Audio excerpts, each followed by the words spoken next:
Hi guys, welcome back to YouTube channel civil engineering hub. Guys, railway engineering का part 1 हमने first video में डाल दिया था, जिसमें हमने क्वेश्चन नंबर 1 to 20 कर दिए एंड ये हमारा पार्ट 2 रहेगा। यहाँ पे हम क्वेश्चन 21 से लेकर क्वेश्चन नंबर 14 तक करेंगे, यानी कि 20 इंपॉर्टेंट टॉपिक्स। तो गाइज़, इस वीडियो को ज़रूर देखिएगा, और अगर इस वीडियो को देख रहे हैं तो इससे पहले आप पार्ट 1 को ज़रूर देखिए, क्योंकि सीक्वेंस वाइज वीडियो में जो टॉपिक्स हैं और क्वेश्चंस हैं वो डाले गए। तो अगर आप पार्ट 1 को देखते हैं देन पार्ट 2 और पार्ट 3 को, तो रेलवे इंजीनियरिंग की काफ़ी आपकी तैयारी हो जाएगी। तो चलिए गाइज़, वीडियो को शुरू करते हैं। तो गाइज़, क्वेश्चन नंबर 21 आपकी स्क्रीन पर है। Flat mild steel bearing plates are used at. देखो गाइज़, कह रहा है कि जो माइल्ड स्टील बियरिंग प्लेट्स होती हैं वो फ्लैट कब इस्तेमाल की जाती है, रेलवे ट्रैक में किस लोकेशन पे flat mild steel bearing plates का यूज़ होता है। देखो, इसका आंसर बताने से पहले थोड़ा सा आपको बियरिंग प्लेट्स के बारे में बताता हूँ।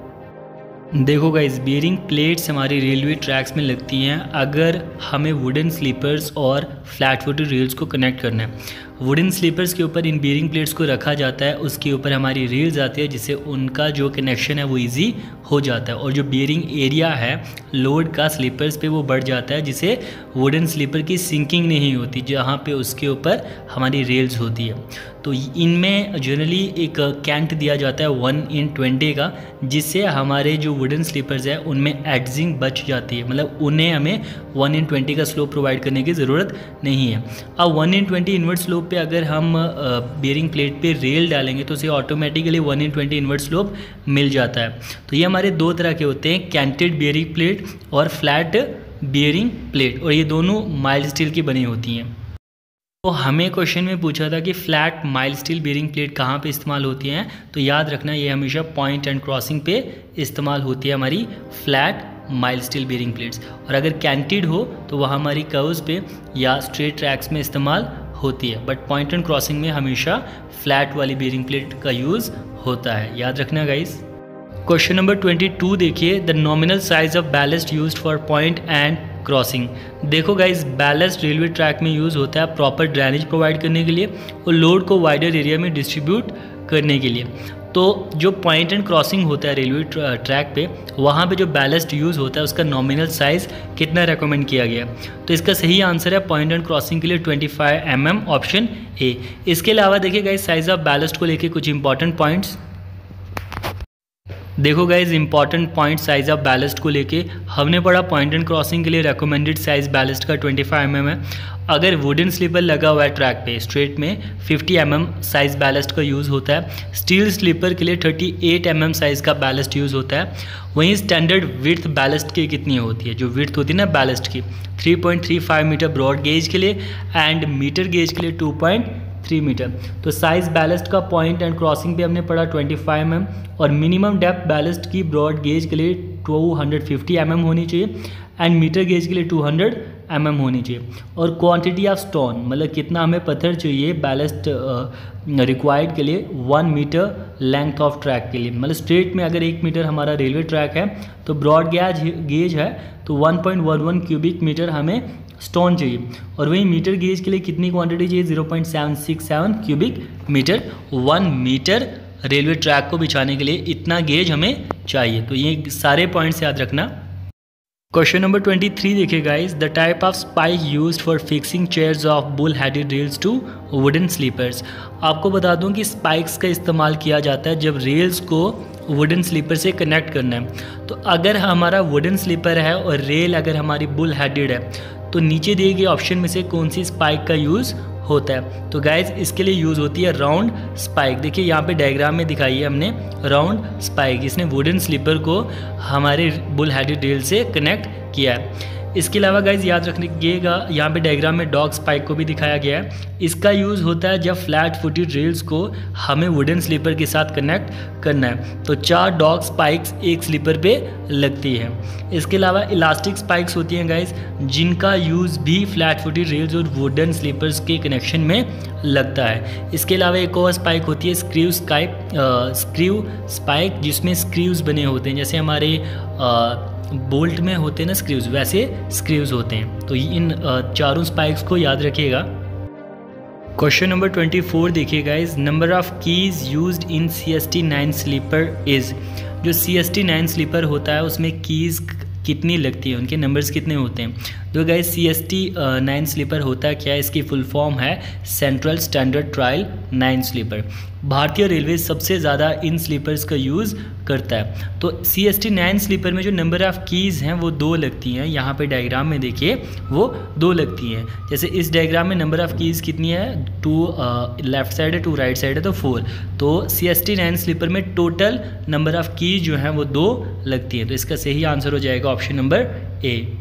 गाइज़ यहाँ पे याद रखिएगा कि ये जो कीज़ होती है इनका इस्तेमाल तब किया जाता है जब रेल्स को हमें मेटल स्लीपर्स पे फिक्स करना होता है। तो मेटल स्लीपर पे फिक्स करने के लिए कीज़ का यूज़ होता है, वहीं स्पाइक्स का यूज़ होता था अगर रेल्स को हमें वुडन स्लीपर पे फिक्स करना है। ये छोटी छोटी बातें याद रखिएगा। क्वेश्चन नंबर 25 देखिए guys, the limiting value of cant gradient for all gauges. जो लिमिटिंग वैल्यू होती है कैंट ग्रेडियंट की हर गेज के लिए, चाहे वो ब्रॉड गेज है, मीटर गेज है, नैरो गेज है, उसके लिए फिक्स होती है। वो कितनी होती है गाइज, याद रखिएगा 1/720। अब ये कैंट ग्रेडियंट होता क्या है। देखो गाइज, कैंट ग्रेडियंट का मतलब होता है जैसे हमारी ट्रेन किसी कर्व से पास होती है तो वहाँ पे ट्रांजिशन कर्व सबसे पहले आता है। तो जिस रेट से वो ट्रांजिशन कर्व से पास होगी वैसे हमारा सुपर एलिवेशन भी इंक्रीज होता है। तो वही rate at which cant efficiency increases while passing over the transition curve. तो कैंट ग्रेडियंट की लिमिटिंग वैल्यू हर गेज के लिए 1/720 होती है, याद रखिएगा। ऑप्शन नंबर डी इसका सही आंसर है। क्वेश्चन नंबर 26 देखिए guys, vertical curves are provided where algebraic difference between grades is equal to. देखो जब रेलवे ट्रैक बनता है तो वहाँ पे ग्रेडियंट अप या डाउन आएगा, तो कभी कभी ग्रेडियंट्स को अलाउ किया जाता है और ट्रैक में कर्व नहीं डाला जाता। बट अगर जो ग्रेडियंट है हमारा उनका अलजेब्रिक डिफरेंस N1 और N2 का अलजेब्रिक डिफरेंस जो है वो हमारा 4 mm पर मीटर से ज़्यादा है, तब हमें वर्टिकल कर्व डालना पड़ता है, डिज़ाइन करना पड़ता है, अदरवाइज़ नहीं। तो इस क्वेश्चन का सही answer option number D. Question number 27 देखिए guys, switch angle is the angle between. देखो पॉइंट एंड क्रॉसिंग पे स्विच एंगल क्या होता है, वो होता है angle between stock rail and tongue rail. आओ इसको समझाता हूँ आपको अच्छे से। लेकिन इस क्वेश्चन का ऑप्शन जो सही आंसर है वो है option number A, stock rail and tongue rail. देखो गाइज, स्टॉक रेल्स क्या होता है, ये हमारी फिक्स्ड रेल्स होती है ट्रैक की। मतलब जो ट्रैक हमारा कंटिन्यू होता आ रहा है पीछे से, उसकी जो फिक्स रेल है, जैसे डायग्राम में देखिए इसको स्टॉक रेल कहते हैं। और इसी रेल पे हम टंग रेल को फिट करते हैं अगर यहाँ से हमने दूसरा मतलब ट्रैक निकालना है। तो टंग रेल्स क्या होगी, ये टैपर्ड रेल्स होती हैं जो मूव्स होती हैं और फिट होती है हमारी स्टॉक रेल पे। यहाँ से हमारा ट्रैक में से कनेक्शन निकलता है एक हिसाब से। तो गाइज़ देखो यहाँ पे डायग्राम में स्टॉक रेल और जो हमारी टंग रेल है इनके बीच के एंगल को स्विच एंगल कहते हैं। इसके अलावा गाइज़ याद रखिएगा टंग रेल्स के दूसरे नाम स्विच रेल या पॉइंट रेल भी है, ये काफ़ी इंपॉर्टेंट है। इसके अलावा हील डाइवर्जेंस देखिए गाइज़, ये डिफरेंस है हमारा टंग रेल और हमारे स्टॉक रेल के बीच का। और कई बार पूछते हैं कि जो स्विच एंगल होता है वो किस पे डिपेंड करता है, तो it depends upon heel divergence and length of tongue rail पे। याद रखना गाइस, जितना ज़्यादा हील डाइवर्जेंस होगा और जितनी ज़्यादा लेंथ होगी उतना ही ज़्यादा हमारा स्विच एंगल होगा। क्वेश्चन नंबर 28 देखिए, स्विच एंगल्स डिपेंड अपॉन। तो स्विच एंगल किस पे डिपेंड करेगा, heel divergence and length of tongue rail. अभी बढ़ा तो दोनों ऑप्शन इसके हो जाएंगे C option, both A and B. Question number 29 देखिए guys, minimum value of throw of switch for broadcast track. जो थ्रू ऑफ स्विच है उसकी minimum value broad gauge track के लिए कितनी होती है, तो सही आंसर है ऑप्शन नंबर सी 95 mm। और यही minimum value through of switch की मीटर गेज के लिए होती है 89 mm। इन वैल्यूज़ को याद रखिएगा गाइज। अब क्वेश्चन नंबर 13 देखिए, विच of the following methods of designation of crossing is mostly used in India. कि कौन सा जो मेथड है डेजिग्नेशन ऑफ क्रॉसिंग का भारत में सबसे ज़्यादा इस्तेमाल होता है इंडियन रेलवेज़ में। तो ऑप्शन 4 है इसका सही answer, option number B right angle method use होता है फॉर डेजिग्नेशन ऑफ क्रॉसिंग।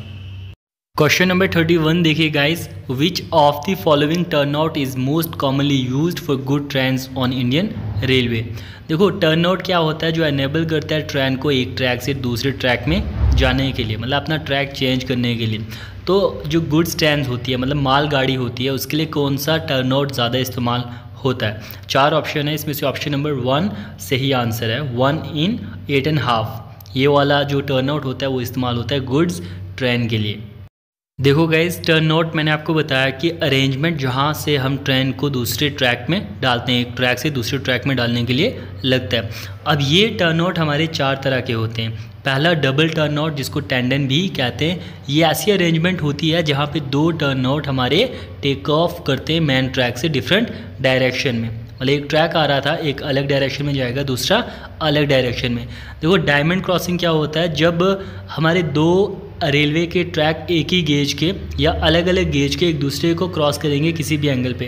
मतलब एक रेल का गेज मतलब ट्रेन की पटरी दूसरी तरफ से आ रही है, दूसरी अलग तरफ से आ रही है, जहाँ पे वो मीट करेंगे उसको कहते हैं डायमंड क्रॉसिंग। और ऊपर डबल टर्नआउट में क्या था कि एक ही ट्रैक पीछे से आ रहा था, उसको स्प्लिट किया है 2-3 हमारे ट्रैक्स में। सिमेट्रिकल स्प्लिट होता है एक ट्रैक के आगे 2 ट्रैक निकालना अलग अलग डायरेक्शन में इक्वल रेडियस के। और क्रॉसओवर क्या होता है, ये अरेंजमेंट होती है जिसमें ट्रेन को डाइवर्ट किया जाता है एक ट्रैक से दूसरे ट्रैक में और उस ट्रैक के बाद वो पैरेलल ट्रैक में चली जाती है। मान लो 2 पैरेलल ट्रैक्स पीछे से चले आ रहे हैं और ट्रेन को एक पैरेलल ट्रैक से दूसरे पैरेलल ट्रैक में जाना है, तो वो जो छोटी सी अरेंजमेंट होगी जिसे ट्रेन हमारी जाएगी एक पैरेलल ट्रैक से दूसरे पैरेलल ट्रैक पे, उसको क्रॉस ओवर कहते हैं। ये चारों बहुत इंपॉर्टेंट है गाइज, याद रखिएगा कि किस डायमंड ट्रैक को या जो भी है उसको क्या कहते हैं। क्वेश्चन नंबर 32 देखिए guys, in a scissor cross over the crossing provided are. जो सीसर क्रॉस ओवर होते हैं ना, अभी हमने पढ़ा था क्रॉस ओवर क्या होता है, ऐसी अरेंजमेंट जिससे ट्रेन को एक पैरेलल ट्रैक से दूसरे पैरेलल ट्रैक में डाला जाता है। तो सीसर क्रॉस ओवर होता है हमारा ये डबल क्रॉस ओवर होता है। इसमें क्या होता है कि दोनों तरफ अरेंजमेंट होती है कि ट्रेन अपोजिट डायरेक्शन में भी जा सकती है। क्रॉस ओवर में सिर्फ ये था कि अगर इस डायरेक्शन से आएगी तो इस पैरेलल ट्रैक पे जा सकती है, बट यहाँ पे दोनों तरफ जा सकती है। तो इस क्रॉसिंग में कौन सी क्रॉसिंग हम प्रेफर करते हैं? तो इसका सही आंसर है 2 obtuse angle crossing and 6 acute angle crossing. देखो गाइज, एक्यूट एंगल क्रॉसिंग ऐसी क्रॉसिंग होती है जिसका जो एंगल है मैन ट्रैक से 90 डिग्री से कम हो। अगर 90 डिग्री से ज़्यादा एंगल बनाए हमारा जो ट्रैक डाइवर्टेड हो तो वो हमारा होता है obtuse angle crossing. Question number 33 देखिए guys, which of the following device is use to transfer the wagons और locomotives to and from parallel tracks without any necessity of shunting. अगर हमें ट्रेन के इंजन को मतलब उसके जो लोकोमोटिव या वैगन्स हैं उनको हमें ट्रांसफ़र करना है पैरेलल ट्रैक में पहले से दूसरे पैरेलल ट्रैक के लिए बिना शंटिंग की ज़रूरत के, तो हम किस डिवाइस से करते हैं, किस अरेंजमेंट से करते हैं? तो इसका सही आंसर है ऑप्शन नंबर ए। देखिए गाइस, डायग्राम में देखिए यहाँ पे ये हमारी अरेंजमेंट है। हमारा जो लोकोमोटिव है या इंजन है इसके ऊपर आएगा, फिर इसको मूव किया जाता है हॉरिजेंटली दूसरे पैरेलल ट्रैक के लिए। इसके अलावा गाइस, जो ट्रायंगल होता है ये अरेंजमेंट होती है जिसमें इंजन या लोकोमोटिव की डायरेक्शन को चेंज किया जाता है। और यहाँ पे सेमाफोन और वार्नर हमारे सिग्नल्स होते हैं रेलवे ट्रैक्स में। नंबर 34 देखिए गाइज, अगर स्टेशन पे खड़े बंदे के पास हाथ में जो सिग्नल है, हैंड सिग्नल है, वो येलो कलर का है, येलो लाइट का है, तो वो क्या इंडिकेट कर रहा है ट्रेन को?